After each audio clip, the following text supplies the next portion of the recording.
Muy buenas noches. Tenemos la lectura de la liturgia de la palabra del día lunes 13 de enero del año 2025 en el ciclo C. Iniciamos la primera semana del tiempo ordinario que nos llevará hasta el martes 4 de marzo, ¿no? Y ya tendremos el miércoles de ceniza, miércoles 5 de marzo. Empezaremos otro tiempo. Muy bien, vamos entonces al misal,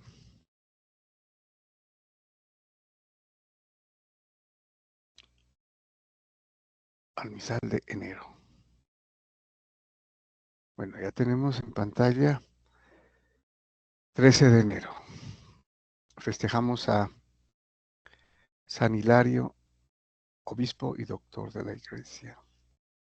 Es un santo francés, obispo de Poitiers, en Francia, del siglo IV. Muy bien, vamos directamente entonces a nuestra primera lectura, que ya cambia, ¿no? En este tiempo ordinario, que son unas 7 semanas antes de Cuaresma, ¿no? Porque empezamos Cuaresma, como les decía, el 5 de marzo, con miércoles de ceniza. Muy bien, entonces, carta a los Hebreos. Tenemos el capítulo 1, primero versículos del primero al sexto. Es el comienzo, ¿no? de la carta a los Hebreos, cuyo autor, pues, todavía está entre San Pablo, ¿no? Y otro judío que no se sabría, podría ser conocido de San Pablo, pero todavía no hay una definición concreta del autor de esta carta, ¿no? Muchos dicen que es San Pablo, por alguna afinidad con el texto, ¿no? Con el estilo, pero también hay diferencias. Bueno, nos dice entonces la carta a los Hebreos. Como ustedes pueden darse cuenta, es orientada, dirigida a los hebreos, ¿no? Y a los hebreos que de alguna forma están expectantes, ¿no? Porque hay, como sabemos, los primeros cristianos fueron hebreos, judíos. Entonces aquí están los destinatarios hebreos que todavía no han tomado la decisión, como también algunos que ya lo han hecho. Bueno, entonces nos dice, en muchas ocasiones y de muchas maneras habló Dios antiguamente a los padres por los profetas. Muy bien, entonces, en el Antiguo Testamento habló de muchas maneras y variadamente, ¿no? Quiere decir, eh, bueno, el término que utiliza en, en hebreo, perdón, en griego es polímeros, ¿no? Polímeros, o sea, de muchas maneras. Esta carta está escrita en griego, ¿no? Dirigida a los hebreos que hablaban griegos y leían el griego de la Biblia de la Septuaginta o de los 70. Bueno, entonces nos dice, continúa diciendo, en esta etapa final nos ha hablado por el Hijo, al que ha nombrado heredero de todo y por medio del cual ha realizado los siglos. En esta etapa final, entonces ahí es interesante entender, ¿no? Que cuando se dice la plenitud de los tiempos, o sea, el tiempo que se hace, que se ha cumplido, ¿no? y que estaba prefigurado en el Antiguo Testamento. Todo apuntaba a Jesucristo, ¿no? Al Mesías y la era mesiánica, que es la era completa con el Mesías, pero también final, dice, ¿no? El autor de la carta a los Hebreos. En la etapa final ha hablado por el Hijo, o sea, por Jesucristo, el Hijo de Dios, y al que ha nombrado heredero de todo, y por medio del cual, o sea, por medio del Hijo, ha realizado los siglos. Aquí no se refiere a siglos como tiempo, ¿no? Aquí se refiere a todo, ¿no? A todo, a toda la creación, ha realizado todo. Bueno, la parte que sigue es un poco densa en significado, no nos vamos a detener mucho, pero sí es importante si se tiene el tiempo y el interés de poder consultar, ¿no? En una Biblia de estudio, podría ser. Aquí se va a referir a las características, atributos del Hijo, de Jesucristo. Él es reflejo de su gloria, impronta de su ser. ¿De quién? De Dios, dice, ¿no? Él es reflejo de su gloria, impronta de su ser. Bueno, podríamos entenderlo más en el sentido de que eh, la gloria de Dios se refleja, ¿no? En él. Y la impronta de su ser, el ser, la naturaleza, es como un sello, una marca que queda marcada. O sea, el ser en, en el Hijo. Pero aquí estamos hablando de Jesucristo, que es ya verdadero Dios y verdadero hombre, ¿no? En la parte humana. Eh, la, el- la carta a los Colosenses dirá, Él es imagen del Dios invisible.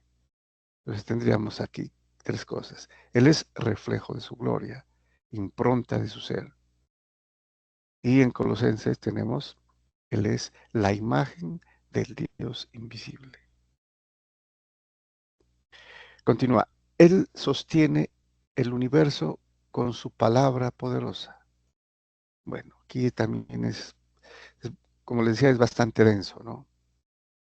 Sostiene el universo con su palabra poderosa. La palabra de Dios, que es el Hijo. ¿Mm? El Hijo de Dios. En el Catecismo de la Iglesia Católica encontraremos algo muy también profundo, ¿no? O sea, Dios tiene una sola palabra, y esa palabra es el Hijo, el Verbo, que es Jesucristo. Una sola palabra, esa es la palabra.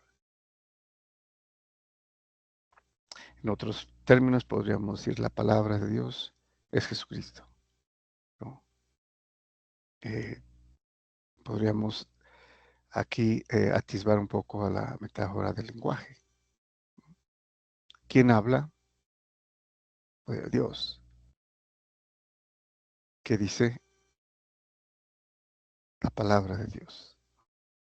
Pero la palabra de Dios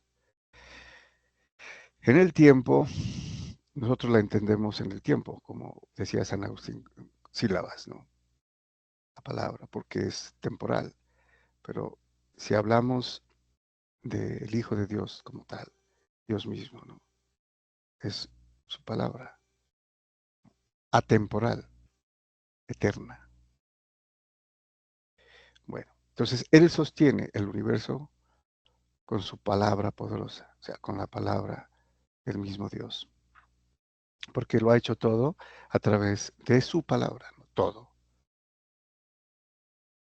Y habiendo realizado la purificación de los pecados, está sentado a la derecha de la majestad en las alturas, tanto más encumbrado sobre los ángeles, cuanto más sublime es el nombre que ha heredado. Entonces aquí ya caemos un poco más en cuenta de que está hablando en esta parte de Jesucristo, ¿no? Que habiendo realizado la purificación de los pecados, o sea, después de su pasión, muerte y resurrección, en, en la ascensión, se sentó a la derecha de la majestad en las alturas, a la derecha de Dios, a la derecha del Padre, ¿no? Tanto más encumbrado sobre los ángeles, o sea, que es, aquí nos dice que es superior a los ángeles, cuanto más sublime es el nombre que ha heredado. ¿Cuál es el nombre? Señor, ¿no? Es el Señor, o sea, que comparte el nombre de Señor, de Dios es el Señor, y el de Jesucristo, Jesús es Dios, salva. ¿Quién salva? Dios, es el nombre de Jesucristo. Aquí podemos entender un poco más después de haber leído la primera carta de San Juan sobre la divinidad del Hijo de Dios, que es Jesucristo. Y continúa eh, el autor de la carta a los Hebreos. Pues, ¿a qué ángel dijo jamás, Hijo mío eres tú, yo te he engendrado hoy? Mm. Así lo dice, ¿no? En el Salmo segundo. Hijo mío eres tú, yo te he engendrado hoy. ¿Quién habla? Dios. ¿A quién se refiere? A Dios. Mm. Al Hijo de Dios, que es Dios. Y en otro lugar, yo seré para él un padre y él será para mí un hijo. ¿No? El segundo libro de Samuel. Yo seré para él un padre y él será para mí un hijo. También habla Dios. Asimismo, cuando introduce en el mundo al primogénito, dice, adórenlo todos los ángeles de Dios. Bueno, esa es una cita del Salmo 97 que veremos a continuación, 96, ¿no? Que veremos a continuación. Bueno, tenemos entonces el Salmo responsorial 96, cuyo responso es, adoren a Dios todos los ángeles.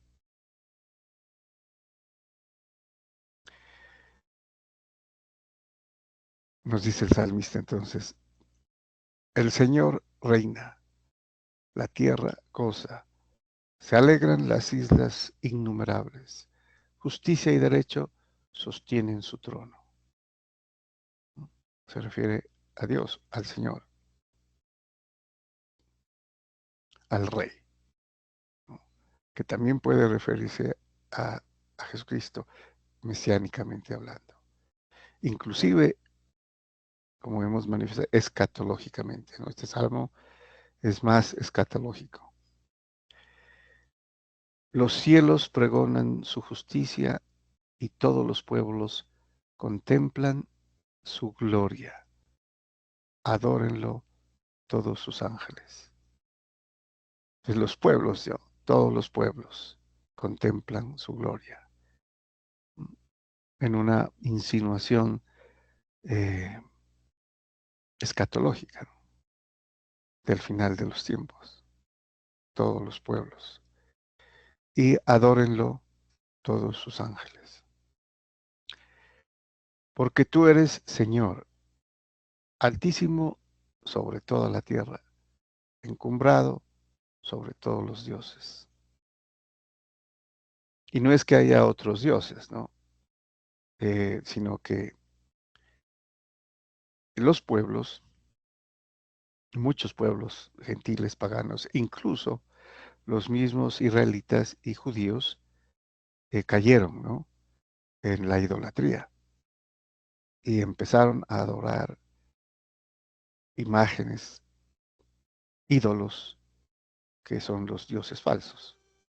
O sea, fueron infieles a Dios y adoraron la materia, los animales, ¿no? Las imágenes, dioses falsos.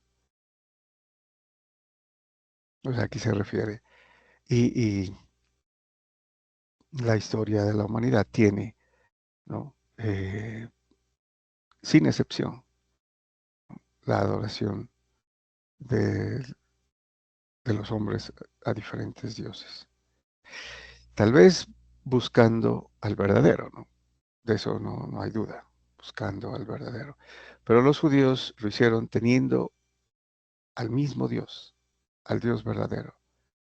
Y lo dejaron, lo rechazaron, le fueron infieles y adoraron a otros dioses, que es mucho más grave. Muy bien, vamos al Evangelio. Tenemos el Evangelio según San Marcos, capítulo primero, versículos del 14 al 20. Bueno, también un pasaje bastante conocido, ¿no? Del comienzo de la vida pública del Señor Jesucristo. Nos dice San Marcos: después de que Juan fue entregado, Jesús se marchó a Galilea a proclamar el Evangelio de Dios. Decía: se ha cumplido el tiempo y está cerca el reino de Dios. Conviértanse y crean en el Evangelio. Bueno, como sucederá el miércoles de ceniza, ¿no? Cuando el sacerdote imponga la ceniza en la frente, normalmente se escucha, ¿no? Conviértete y cree en el Evangelio. O arrepiéntete, ¿no? Este término, conviértanse, del griego metanoia, ¿no? Es más arrepentirse, hacer penitencia, ¿no? Pero el fin es la conversión, obviamente, ¿no? En la mayoría de versiones eh, se tiene el término arrepiéntanse y crean en el Evangelio, porque estaban llevando una vida fuera de Dios, ¿no? Y ya el Evangelio era la buena nueva que llevaba, ¿no? Ese es el término Evangelio. Evangelio es buena nueva, ¿sí? La noticia nueva, la buena noticia. Eu o ev es bueno y ángelo es mensaje, ¿no? Noticia, la buena noticia que ha llegado, ¿no? Con el Mesías. Pasando junto al mar de Galilea, vio Simón a Andrés, el hermano de Simón, echando las redes en el mar, pues eran pescadores. Jesús les dijo: vengan en pos de mí y los haré pescadores de hombres. Inmediatamente dejaron las redes y los siguieron. Bueno, aquí una observación que pues a veces puede pasar desapercibida, ¿no? Ya ha habido un encuentro anterior, ¿no? ¿Recuerdan cuando Andrés eh, va a lo de su hermano Simón, ¿no? El que se llamara Pedro? Le dice: mira, hemos encontrado al Mesías. Y lo siguieron, ¿no? Bueno, Juan también. Pero esa fue una primera experiencia para saber, ¿no? Dónde iba. Pero acá ya es definitivo. En la anterior, en el anterior episodio les dijo: vengan y vean, ¿no? Bueno, pero acá es una orden prácticamente, ¿no? Vengan después de mí o en pos de mí, vengan y los haré pescadores de hombres. ¿Quiénes eran? Eran pescadores, ¿no? En la faena diaria para sobrevivir, para subsistir para sus familias. Entonces, vengan y los haré, los transformaré en pescadores de hombres. Inmediatamente, dice, ¿no? Inmediatamente. Dejaron las redes y lo siguieron. Lo mismo va a pasar con Juan y Santiago. Un poco más adelante vio a Santiago, el de Zebedeo, y a su hermano Juan, que estaban en la barca restaurando las redes. A continuación los llamó. Dejaron a su padre Zebedeo en la barca con los jornaleros y se marcharon en pos de él. Entonces, ¿qué hizo aquí Jesucristo? Lo mismo, ¿no? Los llamó como, vengan en pos de mí y los haré pescadores de hombres. Y inmediatamente podríamos inferir, ¿no? Como en el anterior caso de Simón y Andrés. Dejaron a su padre Zebedeo aquí, inclusive estaban con el padre en la barca y con trabajadores, ¿no? Con gente que ayudaba mediante un salario al padre, ¿no? Para el trabajo de la pesca. Y se marcharon en pos de él.